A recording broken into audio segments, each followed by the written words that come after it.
أعوذ بالله من الشيطان الرجيم بسم الله الرحمن الرحيم الرحمن علم القرآن خلق الإنسان علمه البيان رب اشرح لي صدري ويسر لي أمري واحلل عقدة من لساني يفقهوا قولي فالحمد لله والصلاة والسلام على رسول الله وعلى آله وصحبه أجمعين ثم أما بعد السلام علیکم ورحمۃ اللہ وبرکاتہ۔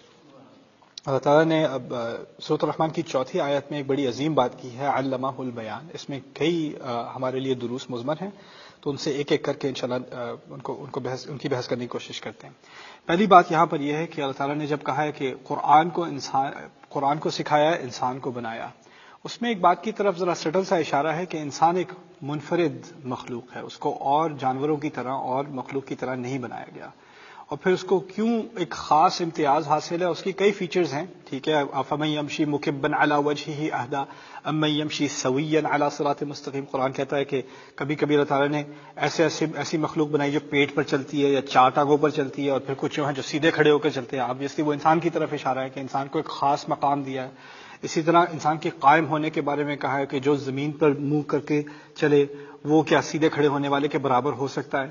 تو یہ انسان کی جو بیلنس ہے نا، کہ وہ اپنے آپ کو دو پیروں پر بیلنس کر سکتا ہے، اس طرح اس کے بارے میں قرآن نے بار بار اشارہ کیا ہے کہ یہ کھڑا ہو سکتا ہے۔ اسی لیے ہمارے دین کے راستے کو بھی الصراط المستقیم کہا گیا ہے، اور نماز کی عبادت میں بھی ہمیں اصل کام بیٹھنا نہیں، اصل کام کھڑا ہونا ہے۔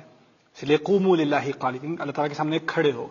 تو ایک سیدھا ہونے اور کھڑے ہونے اور بیلنس ہونے، اس کی طرف خاص اشارہ کیا گیا ہے۔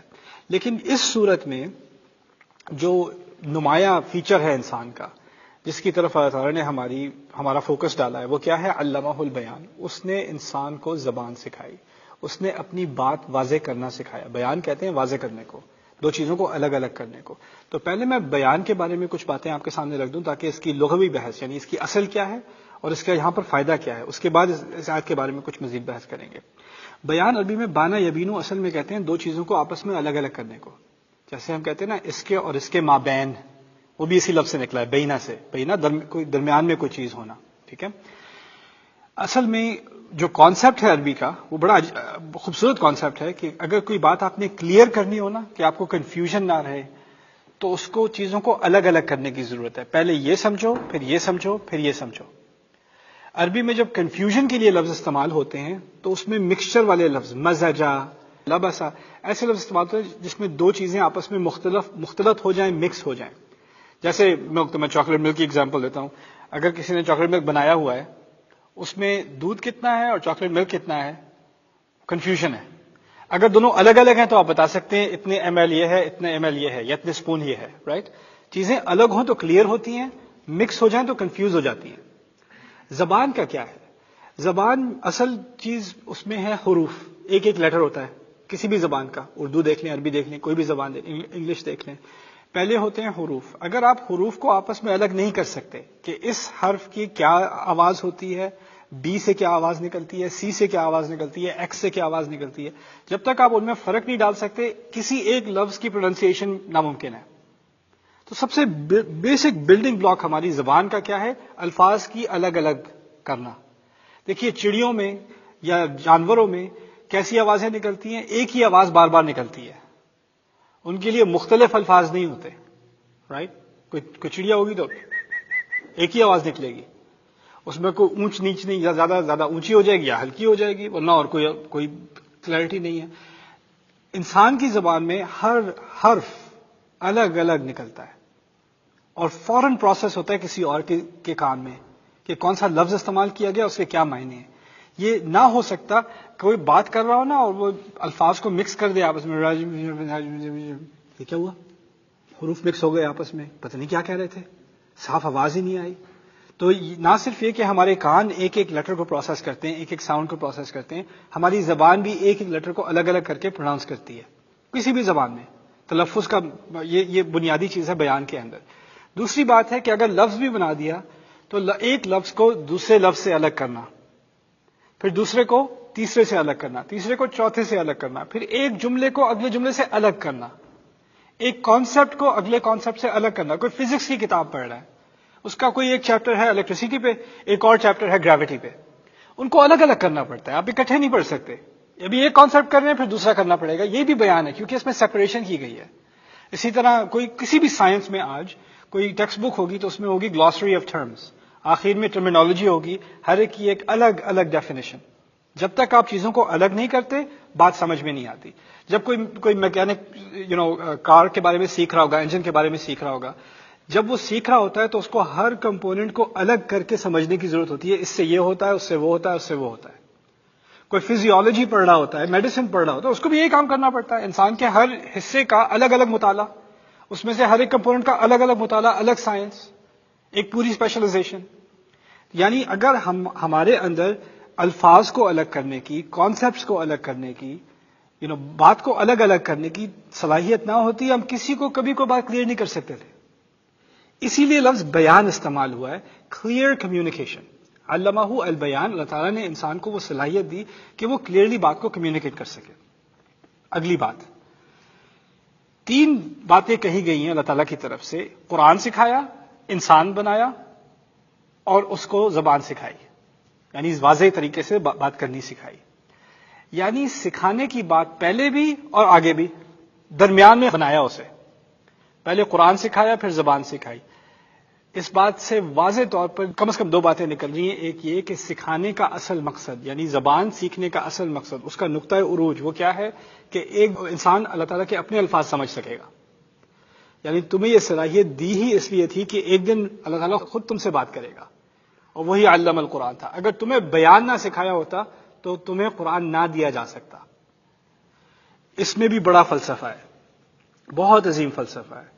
دیکھیے، کوئی کتا یا بلی یا گھوڑا، اس کو جب تک آگ کی حرارت نہیں پہنچے گی نا، یا دھواں نہیں پہنچے گا، وہ بھاگے گا نہیں. انسان کیا کرتا ہے؟ دور سے دھواں نظر آ رہا ہے 1 میل دور، اس کو ابھی سے پتا ہے کیا ہے؟ آگ ہے. آگ دیکھی نہیں ہے اس نے، دیکھے بغیر اسے پتا ہے. اس کو صرف اس نے پروسیس کر لیا، یعنی اس نے کوئی علامات دیکھی، کوئی سائنس دیکھے، اور اس سائنس سے اس نے خود ہی ڈیڈیوس کر لیا کہ اگر دھواں ہے تو ضروری آگ ہوگی. وہ یہ نہیں کہے گا کہ جب تک میں آگ دیکھ نہ لوں تب تک میں ماننے کو تیار نہیں ہوں کہ آگ ہے. زبان سے فائدہ کیا ہوا کہ ہم نے نہ صرف اس بات پر اعتماد کرنا شروع کیا جو ہماری آنکھوں سے دیکھا، ہاتھوں سے چھوا، کانوں سے سنا. اب ہمیں یہ صلاحیت بھی مل گئی کہ کچھ لوگ ہم سے کچھ ایسی بات کرتے ہیں جو ہم نے نہ کبھی کوئی دیکھی نہ سنی، لیکن آپ نے کتاب میں پڑھ لی، لیکچر میں سن لی، اور وہ سننے کے بعد آپ مان بھی گئے. کوئی ینگ لڑکا لڑکی یونیورسٹی جا رہے ہیں، سیلولر بایولوجی پڑھ رہے ہیں، اس نے خود سیل دیکھا ہے، خود تھوڑی دیکھا ہے، وہ تو کسی اور نے دیکھا ہے، اور اس نے اس کو یہ کانسیپٹ سکھا دیے. فزکس ہے، اور اب تو سائنس میں ایسے ایسے کانسیپٹس بھی پڑھے جاتے ہیں جو انسان نے کبھی دیکھے بھی نہیں ہیں. پرسیپشن کے معاملے سے کئی باہر ہیں، کوانٹم فزکس کے معاملات ہیں، اور چیزیں ہیں. پھر اس کی ایک سمپل سی میں آپ کو مثال دیتا ہوں تاکہ میں بات کو کنیکٹ کر دوں.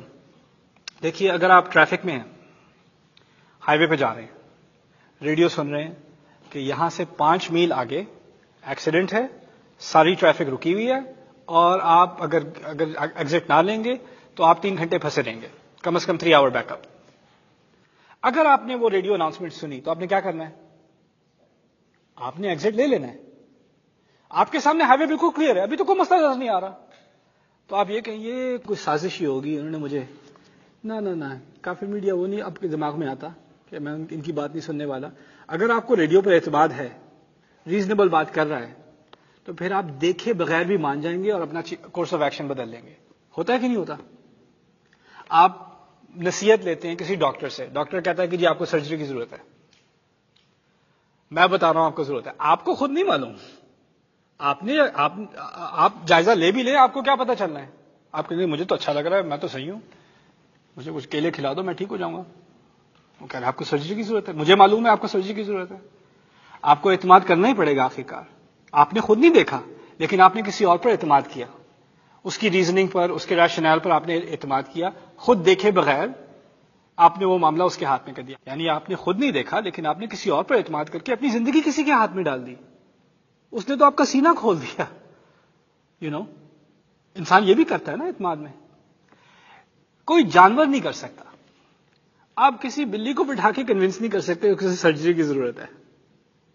آپ یہ نہیں کر سکتے. یا یہ کھانا اس کے لیے زیادہ ہیلتھی ہے، یہ کھانا اس کے لیے زیادہ کم ہے.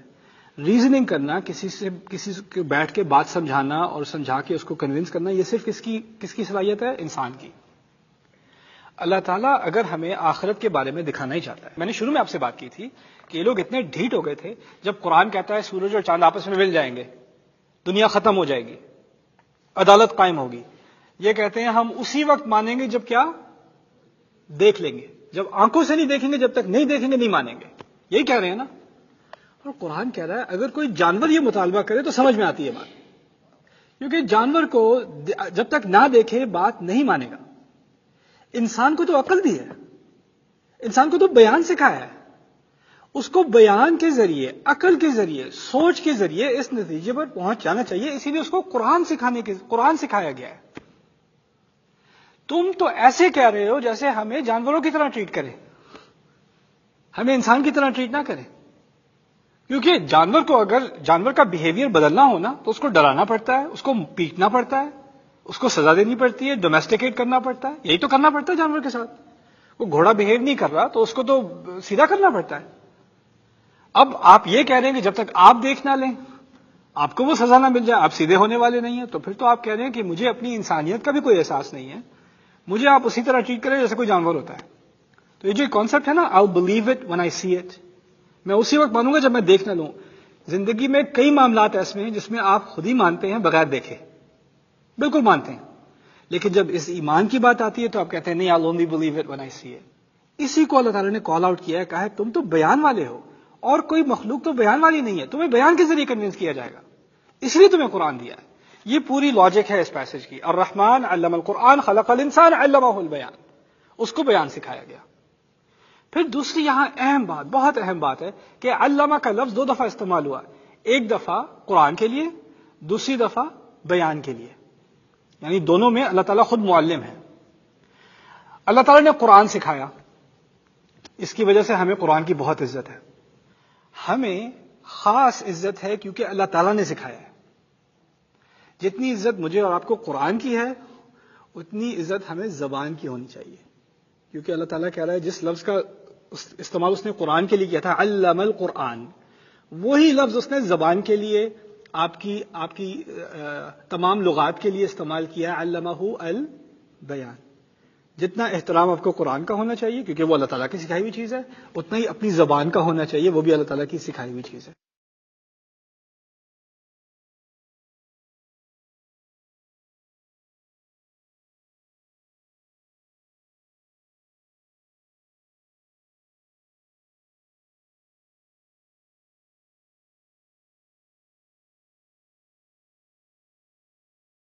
بسم اللہ والصلاۃ والسلام علی رسول اللہ وعلی آلہ وصحبہ اجمعین.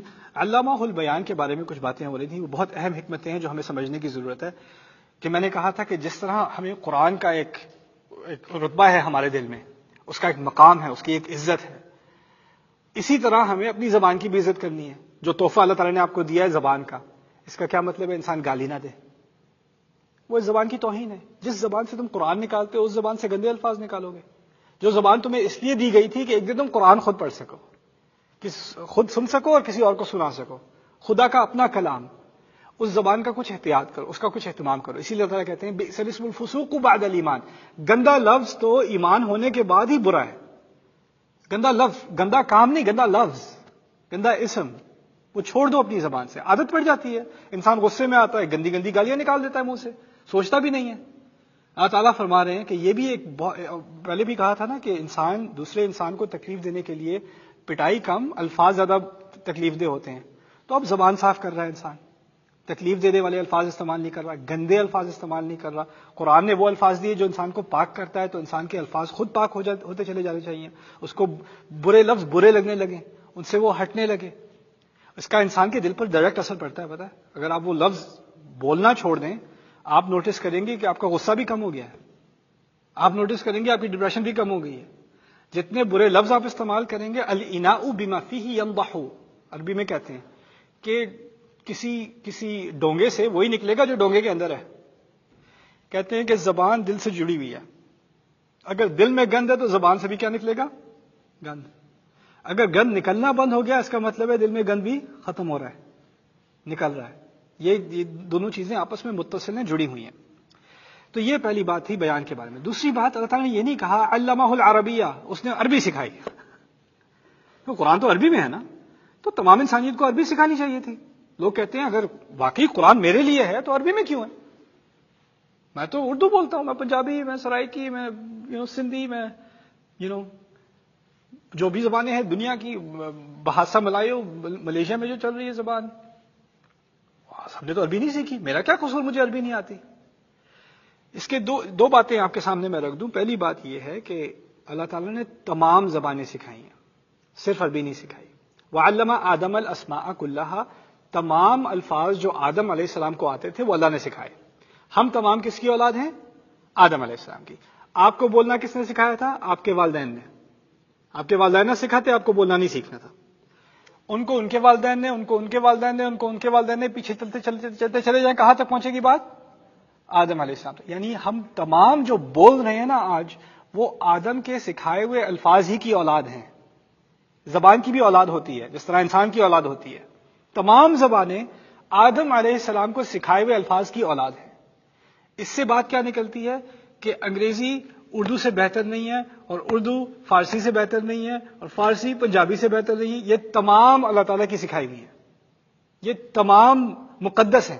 تمام زبانیں، ان کا احترام کرنا چاہیے. کسی کی زبان میں کوئی پٹھان ہے، اس کا لہجہ ہے اردو میں بات کرنے کا، ہمیں مزاحیہ لگتا ہے. ہمیں لوگوں کی بات کرنے کے لہجے، لوگوں کی زبانیں، ان کا مذاق اڑانا، ان کو اپنے سے نچلا سمجھنا. جو اردو بولتا ہے اس کو پنجابی جاہل لگتی ہے، جو پنجابی بولتا ہے اس کو پشتو الٹی سیدھی لگتی ہے. مذاق اڑاتے ہیں کہ نہیں؟ کوئی بنگلہ بول رہا ہوتا ہے تو اس کے لفظ کے مذاق اڑانا، اس کی دھجیاں اڑانا، یہ تو ایسے ہیں ویسے ہیں. میں مثالیں نہیں دے رہا آپ کو، مثالیں مجھ سے اچھی طرح آتی ہیں.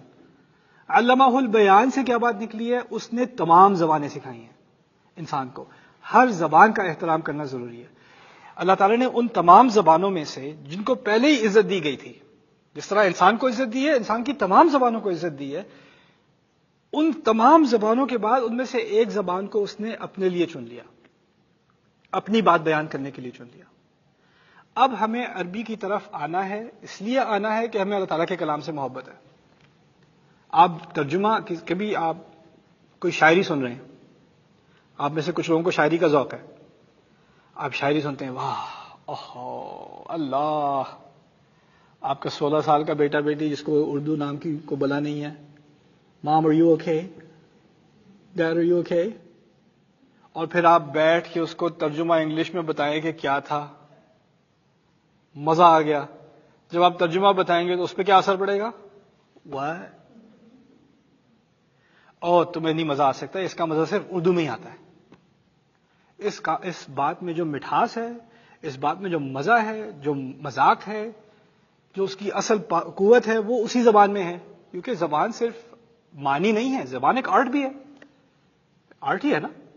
کسی گانے کا کوئی ترجمہ کر دے، کسی شاعری کا کوئی ترجمہ کر دے، اس کا وہی اثر ہوتا ہے کیا؟ اس کا وہ اثر تو نہیں ہوتا. اب آپ مجھے یہ بتائیں کہ زبان جتنی زیادہ خوبصورت ہو اتنا اس کا ترجمہ مشکل. کیونکہ آپ الفاظ کا ترجمہ تو کر سکتے ہیں، خوبصورتی کا ترجمہ نہیں کر سکتے، آرٹ کا ترجمہ نہیں کر سکتے. اردو میں جو میسٹر پیس ہے وہ انگلش میں جب ترجمہ کریں گے تو وہ انگلش کا میسٹر پیس نہیں بن جائے گا. ایسے نہیں ہوتا. آپ مجھے بتائیں پھر اگر تمام زبانوں کا میسٹر پیس اللہ تعالیٰ کا اپنا کلام ہے.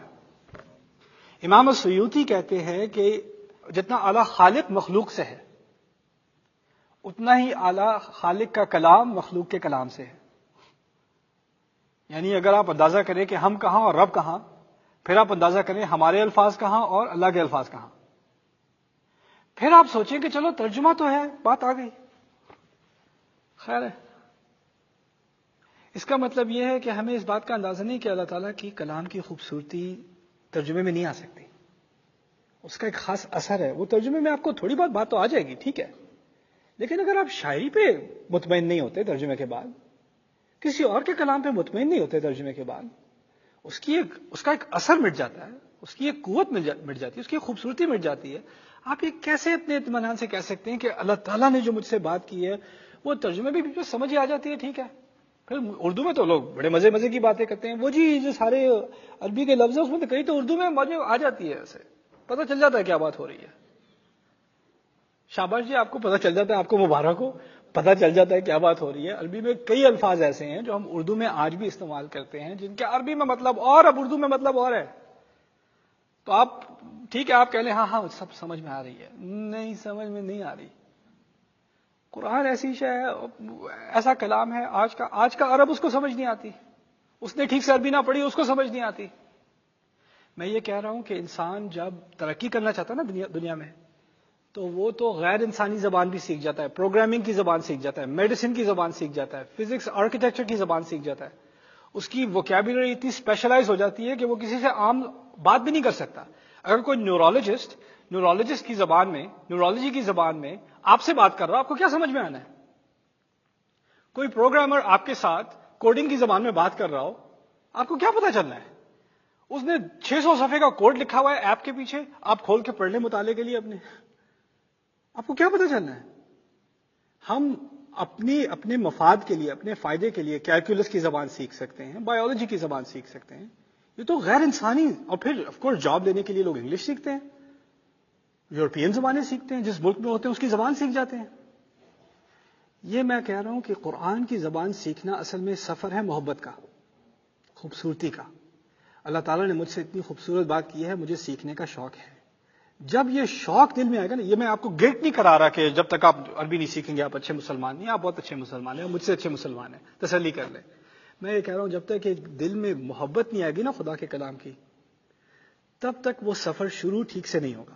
اور ایک دفعہ وہ محبت کے ذریعے شروع ہوا تو اس نے خود وعدہ کیا ہوا ہے وَلَقَدْ يَسَّرْنَا الْقُرْآنَ لِلذِّكْرِ، میں نے قرآن یاد رکھنے کے لیے آسان بنا دیا. فَهَلْ مِن مُدَّكِرٍ، کوئی ہے جو تھوڑی ہمت کر کے یاد کر لے، کوئی کوشش تو دکھا دے. پھر دیکھنا کیسے زبان کھلتی ہے، کیسے اللہ تعالیٰ کا کلام سمجھ میں آتا ہے. آ جائے گا. بنیادی عربی آپ بہت جلدی سیکھ سکتے ہیں، کوئی مشکل نہیں ہے. تو جب کہا ہے نا علمہ البیان، اس طرح اللہ تعالیٰ نے یہ قرآن دیا ہی تھا کیونکہ اس کو معلوم تھا کہ ہر وہ انسان جو اس کی زبان سیکھنا چاہے گا اس کے لیے سیکھنا آسان ہو جائے گا. یہ ہو جائے گا، یہ توقع نہیں ہے. اگر یہ نہیں کہا کہ فرض ہے، یہ ہے کہ یہ محبت کا سفر ہے. اور جب انسان کو اپنے رب سے محبت بڑھتی چلی جائے گی تو اس کو پھر خود ہی احساس ہوگا کہ میرے اور میرے رب کے کلام کے درمیان میں یہ ترجمان کیوں ہے؟ کوئی نہ ہو، کتنا اچھا ہو کہ کوئی بھی نہ ہو، کہ جب میں کھڑا ہوں یا کھڑی ہوں نماز پڑھنے کے لیے تو میں ہوں، میرا رب ہے اور ہم کلام ہیں آپس میں، ہمارے درمیان کوئی ہے ہی نہیں. وہ یہ ہر مسلمان کا ایک خواب ہونا چاہیے، محبت کا، اللہ تعالیٰ کی محبت سے سرشار خواب ہونا چاہیے، اور یہ خواب اللہ تعالیٰ ہم سب کو پورا کرنے کی توفیق دے. پھر آخری بات یہاں جو عجیب ایک لطیف سی بات ہے، کہا تھا علم القرآن، اور اب کہا ہے علمہ البیان. علم البیان نہیں کہا، علمہ البیان کہا ہے. اس ہو سے کیا فرق پڑتا ہے ضمیر سے، کہ ترجمہ نکلتا ہے اس نے اس کو بیان سکھایا، اس نے اس کو زبان سکھائی. میں نے آپ سے کہا تھا جب سکھانے کی بات آتی ہے تو دو تفاصیل ہوتی ہیں، کیا سکھایا اور کسے سکھایا. یاد ہے قرآن کے بارے میں کہا تھا قرآن سکھایا، کس چیز کا ذکر نہیں تھا، کسے سکھایا، یعنی کھلی انویٹیشن تھی. یاد ہے آپ کو وہ بات؟ اب یہاں کیا کہا جا رہا ہے، اس نے اس کو یعنی انسان کو زبان سکھائی. یعنی اب ایک قید سی لگا دی، پہلے قید نہیں لگائی تھی اب لگا دی. یہ بھی بڑی خوبصورت بات ہے کہ اب کچھ آیات کے بعد نہ صرف انسان کا ذکر آئے گا، جن کا بھی ذکر آئے گا. آپ کو معلوم ہے سورت میں انسان اور جن دونوں کا ذکر ہے. شروع میں جب کہا اس نے قرآن سکھایا تو اس پہ کوئی قید نہیں ڈالی کہ وہ قرآن صرف انسان کے سیکھنے کے لیے بھی نہیں بلکہ جن بھی سیکھ سکتے ہیں، یعنی ہر طرح کا انسان سیکھ سکتا ہے، اور جنات تک بھی وہ انویٹیشن اوپن ہے، کھلی ہے. یہاں تک کہ کچھ جنہوں نے جو تھوڑا سا بھی قرآن سنا اور ان پر جو اثر پڑا اور پھر انہوں نے جو تبصرہ دیا اپنے قرآن سننے کے بعد، وہ اتنا خوبصورت تھا کہ قرآن نے اس کو اپنے اندر شامل کر لیا. سورۃ الجن میں، سورۃ الاحقاف میں جنوں کا اپنا تبصرہ قرآن میں درج ہے جب انہوں نے قرآن سنا. دوسری طرف جو بڑی خوبصورت بات کی جا رہی ہے کہ انسان کو جس طرح بیان سکھایا ہے وہ جنوں کو یا کسی اور مخلوق کو نہیں آتا. ہمیں جو صلاحیت دی ہے شاعری بنانے کی، کریٹو لکھنے کی، سائنس کی کتابیں لکھنے کی، آرٹ الفاظ کو خوبصورتی دینے کی، ہمیں جو ہر زبان کا ایک اپنا ذوق ہے، اس کا اپنا ایک لٹریچر ہے. ہم صرف زبان کمیونیکیشن یعنی کام نکالنے کے لیے نہیں کرتے، ہم زبان کو خوبصورتی ظاہر کرنے کے لیے بھی، محبت کا اظہار کرنے کے لیے بھی، آگے کے کام، ایسے کام ہم زبان سے نکالتے ہیں جو کسی مخلوق نے کبھی زبان کے ذریعے نہیں نکالے.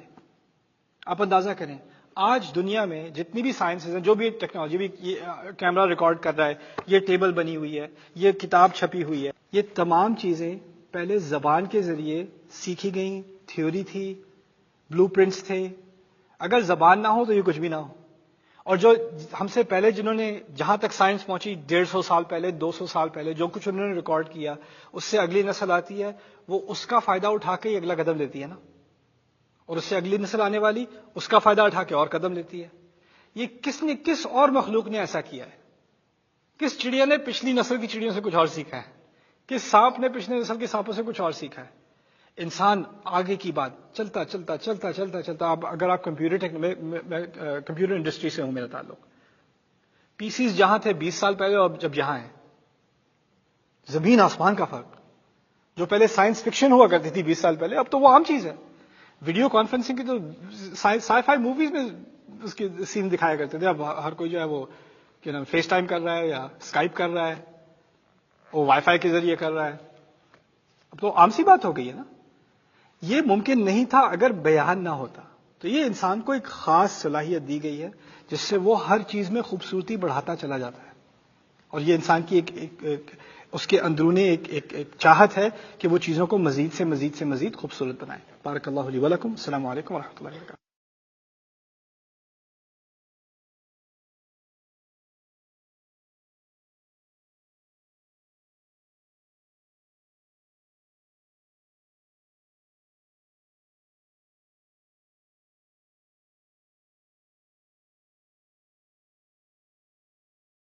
بسم الله والصلاة والسلام على رسول الله وعلى آله وصحبه أجمعين، ثم أما بعد. الرحمن علم القرآن خلق الإنسان علمه البيان الشمس والقمر بحسبان رب اشرح لي صدري ويسر لي أمري واحلل عقدة من لساني يفقهوا قولي آمين يا رب العالمين. ثم أما بعد، ایک مرتبہ پھر السلام علیکم ورحمۃ اللہ تعالی وبرکاتہ. علمہ کے بیان کے ضمن میں ایک اور بات کا میں ذکر کر دوں، پھر آگے الشمس والقمر بحسبان کے بارے میں کچھ باتیں کرتے ہیں. علمہ البیان کے بارے میں جو میں آپ سے کہنا چاہ رہا تھا وہ یہ کہ کیونکہ اللہ تعالیٰ نے کہا ہے نا کہ اس نے ہر طرح کا بیان سکھایا، اس سے ایک عجیب ہماری تراث ہے، ہماری ایک تاریخ ہے. اس میں مجھے سلمان الفارسی کی بات یاد آتی ہے. سلمان الفارسی نے رضی اللہ تعالیٰ عنہ فارسی میں فاتحہ کا ترجمہ کیا تھا، خود سورہ فاتحہ کا. اور وہ اکثر و بیشتر فارسی ترجمے قرآن کے ان میں فاتحہ کا ترجمہ ابھی بھی انہی کا استعمال ہوتا ہے. یعنی قرآن کا ترجمہ یا قرآن کی بات مختلف زبانوں میں پہنچانا، جو بھی ابھی ہم یہی کر رہے ہیں نا. میں ابھی قرآن کی بات اردو میں آپ سے کر رہا ہوں، ایک طرح کا یہ ترجمہ ہی ہوا، رائٹ. یہ بھی بیان کا حصہ ہے. یعنی اللہ تعالیٰ نے انسان کو یہ صلاحیت دی کہ وہ اور زبانیں بھی سیکھ سکے. صرف قرآن کی زبانیں نہیں، اور زبانیں، لوگوں کی زبانیں بھی سیکھ سکے.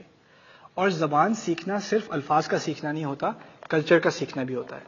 کوئی گھر بیٹھ کر انگلش ڈکشنری استعمال کر کے انگریزی کے تمام الفاظ اور تمام گرامر سیکھ جائے، اس کا مطلب یہ نہیں کہ وہ باہر جا کے کسی سے نارمل بات کر سکے گا. جب تک آپ کسی کلچر میں نہیں ہوتے، آپ کو یہ بات سمجھ نہیں آتی کیسے لہجہ استعمال ہوتا ہے، کون سے الفاظ کب استعمال کیے جاتے ہیں. یہ چیز آپ لوگوں سے ملنے جلنے کے بعد ہی سیکھ سکتے ہیں. کتابوں سے یہ باتیں نہیں سیکھی جاتی. میں نے عربی کتابوں سے سیکھی. جب میں نے عربی کتابوں سے سیکھی، کچھ عربوں سے بات کرنے کی کوشش کی، کسی کو پلے نہیں بیٹھے میں بات کیا کر رہا ہوں، یہ پتہ نہیں کون سی صدی سے آ گیا ہے، یہ کیا بات کر رہا ہے میرے ساتھ. تھوڑا عربوں کے ساتھ تھوڑا ٹائم گزارا، پھر بات اسے کہتے ہیں یعنی یتعود فی الکلام، اس کو عادت پڑ جاتی ہے نیچرل بات کرنے کی. لیکن کچھ عربی آپ کتابوں سے سیکھ سکتے ہیں. کچھ عربی جب تک آپ عرب کے ساتھ ٹائم نہیں گزاریں گے آپ کو نہیں آنی، آ ہی نہیں سکتی. میرا روم میٹ ہوا کرتا تھا کالج میں، مارک، اس کو اردو کا بڑا شوق تھا. He's white, he's Irish. Urdu کا بڑا شوق ہوا اسے. اس نے کتاب لی، پورے اپارٹمنٹ میں ہمارے فریج کے اوپر اردو میں لکھا ہوا ہے فریج، اس کا ہمارے یہاں اردو میں لفظ نہیں ہے. عربی میں ہے ثلاجہ، ہم یہاں فریج ہی کہتے ہیں. کیلے پہ اسٹیکر لگائے ہوئے ہیں، کیلا. دروازے پہ دروازہ، ہر جگہ اسٹیکر لگائے ہوئے. اور پھر مجھ سے بات کرتا تھا، نعمان چلیں دکان. اور جو بات کرتا ہے مجھے تو مزہ آتا سننے میں، لیکن اس کو ٹھیک ہے تھوڑے تھوڑے الفاظ آ رہے ہیں، لیکن جب تک انسان کلچر میں نہ ہو اس کو بات واضح طور پہ نہیں کر سکتا. ٹھیک ہے نا. میں یہ اس لیے کہہ رہا ہوں کہ آپ نے اگر کسی کو بات سمجھانی ہو تو آپ کو اس کے کلچر کا کچھ علم ہونا چاہیے، آپ کو اس کے بیک گراؤنڈ کا کچھ احساس ہونا چاہیے. اسی لیے اللہ تعالیٰ نے تمام انبیاء جو بھیجے انہی قوموں میں سے بھیجے، الا بلسانی قومی. یہ لغت اور لسان کا فرق ہے عربی میں. لغت الفاظ ہیں، لسان ہے کلچر سمیت، لسان ہے کلچر سمیت.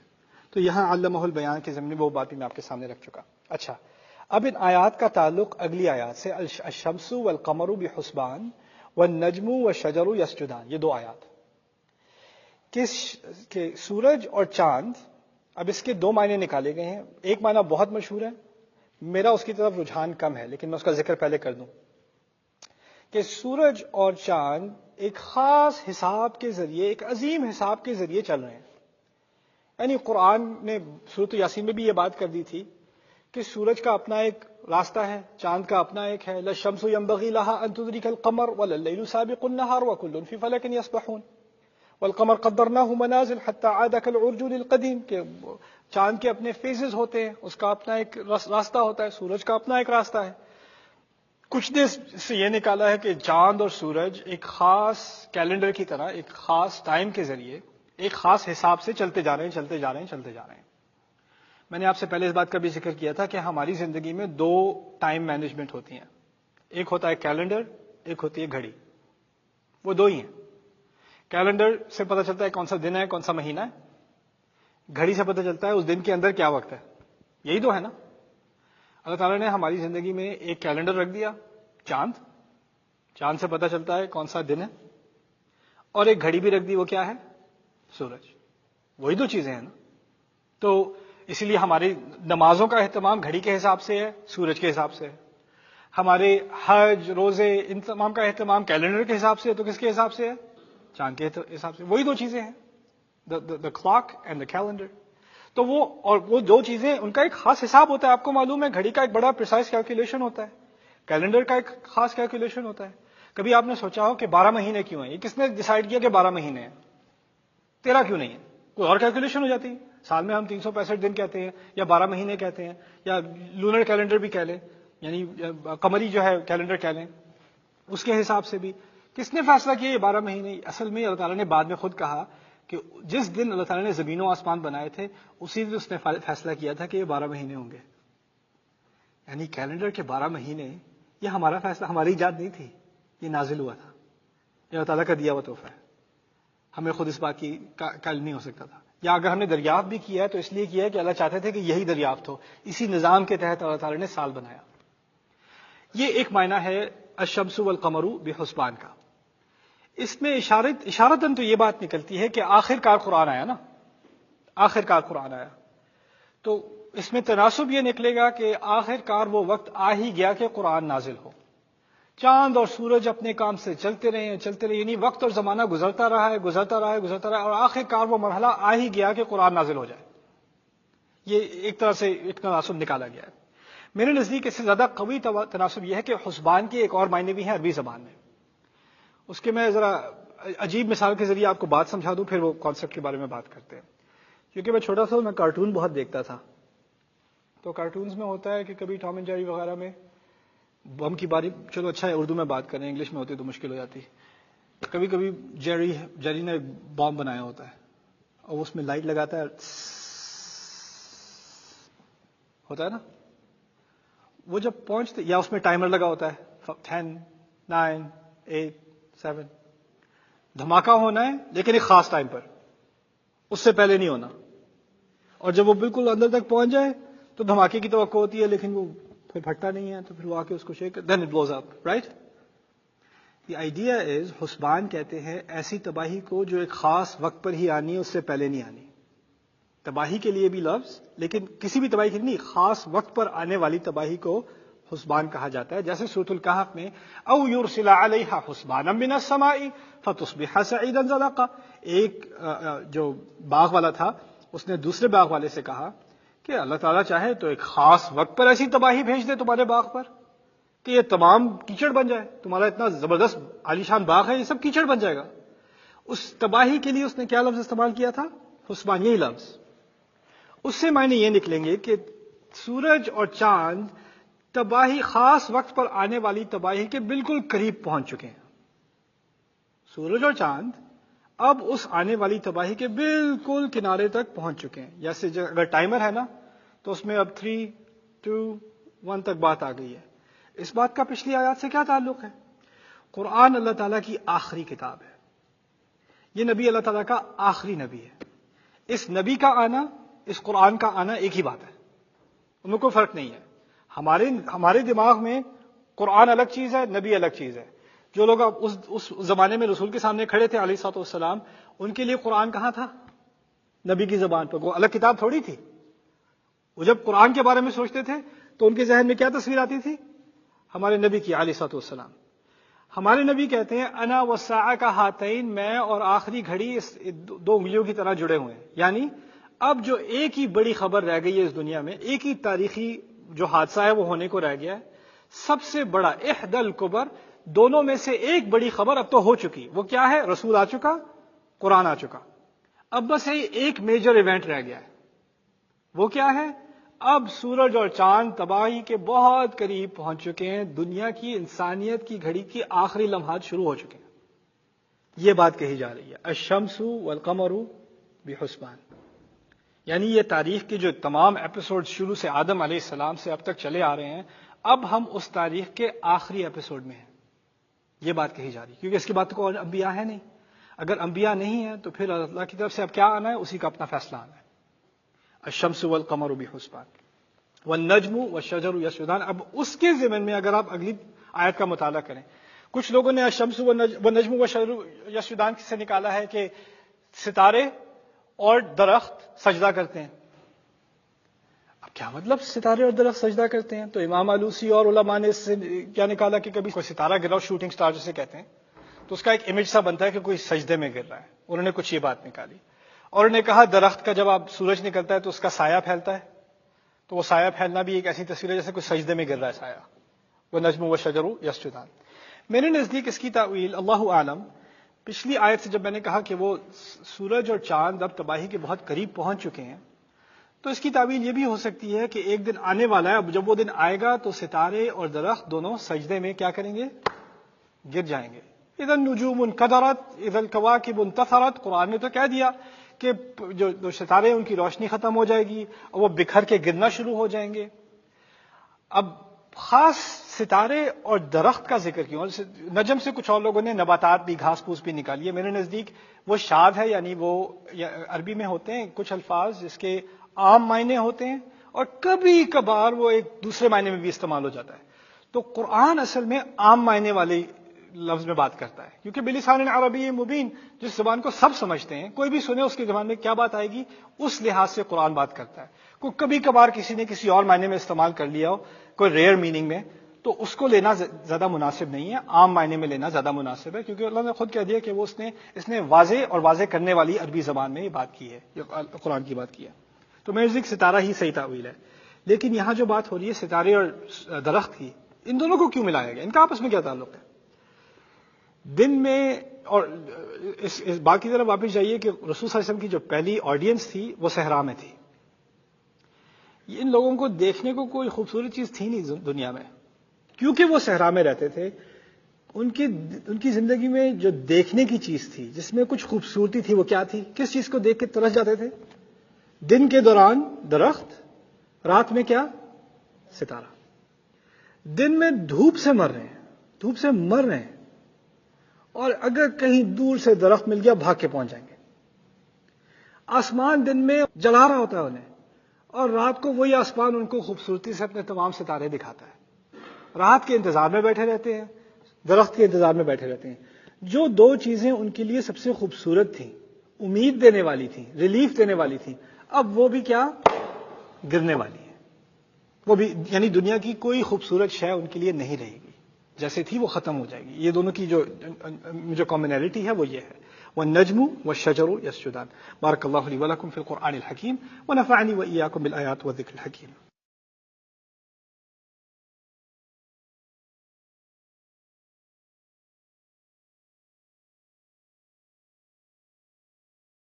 يا أيها الأحباب من خير نساء الجنة وهي